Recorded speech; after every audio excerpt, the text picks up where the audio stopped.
कल हम बतलाए थे कि कोई चार्ज्ड पार्टिकल इलेक्ट्रिक फील्ड में जाता है तो उसके पाथ का नेचर क्या होता है। आज हम लोग पढ़ेंगे जब वही चार्ज पार्टिकल हमारा मैग्नेटिक फील्ड में प्रवेश करता है तो उसका पाथ कैसा होता है। तो पिछले दिन हम बतलाए थे आपको लॉरेंज मैग्नेटिक फोर्स। तो इसमें हम आपको बतलाए थे कि मैग्नेटिक फील्ड B इस डायरेक्शन में काम कर रहा है, चार्ज पार्टिकल इस डायरेक्शन में चल रहा है, दोनों के बीच एक थीटा एंगल बन रहा है। तो इसका जो लॉरेंज मैग्नेटिक फोर्स लगता है इसके ठीक परपेंडिकुलर लगता है। तो यहाँ पर आप देखिए कि एक चार्ज पार्टिकल मैग्नेटिक फील्ड में 90 डिग्री पर प्रवेश करा दिए, यानी यहाँ थीटा जो है वह 90 डिग्री है, यानी मैग्नेटिक फील्ड का डायरेक्शन और मूव करने का डायरेक्शन के बीच 90 डिग्री का एंगल बना हुआ है और मैग्नेटिक फील्ड भी 90 डिग्री पर है, यानी तीनों एक दूसरे से 90 डिग्री का एंगल बना रहा है।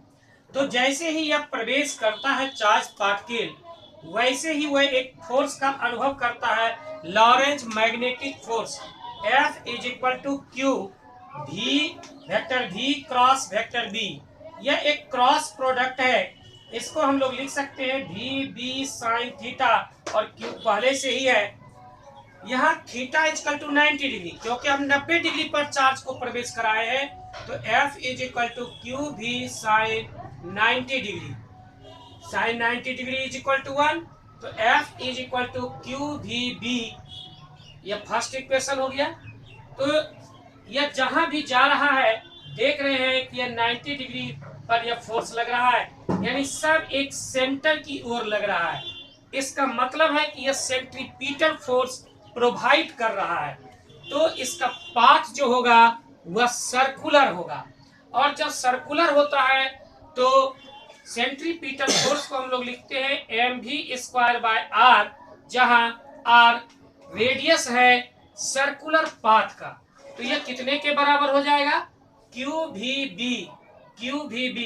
भी कैंसिल हो गया, mv/r is equal to QB। R निकालना है इसमें, तो QB/mv, और यही है इस पाथ का रेडियस। अब हम लोग देखें कि पूरा एक चक्कर लगाने में पार्टिकल को कितना टाइम लगता है। तो टाइम बराबर होता है डिस्टेंस बाय वेलोसिटी। तो एक चक्कर का मतलब हुआ सरकमफेरेंस, तो यह सरकमफेरेंस हो गया 2πr बाय v, और v का मान हम लोग v का तो यहाँ v है रखा हुआ, r का वैल्यू हम यहाँ से उठा करके रखे हैं mv/qb। भी कैंसिल हो गया, 2πm/qb। यही एक कंप्लीट साइकिल का टाइम पीरियड है। अब हम लोग फ्रीक्वेंसी निकालेंगे, तो new is equal to 1/t होता है, तो t का वैल्यू 2πm/qb है, तो यह उलट गया, तो qb/2πm हो गया। अब एंगुलर फ्रीक्वेंसी है, एंगुलर फ्रीक्वेंसी का ओमेगा से इंडिकेट करते हैं। ओमेगा इज इक्वल टू होता है 2πν। ये 11th में ही एंगुलर फ्रीक्वेंसी की पढ़ाई होती है। तो न्यू का वैल्यू हम यहाँ से ला करके रख दिए हैं, 2π कैंसिल हो गया, ओमेगा इज इक्वल टू बचा QB/m। इस एंगुलर फ्रीक्वेंसी का एक नया नाम भी है गायरो फ्रीक्वेंसी।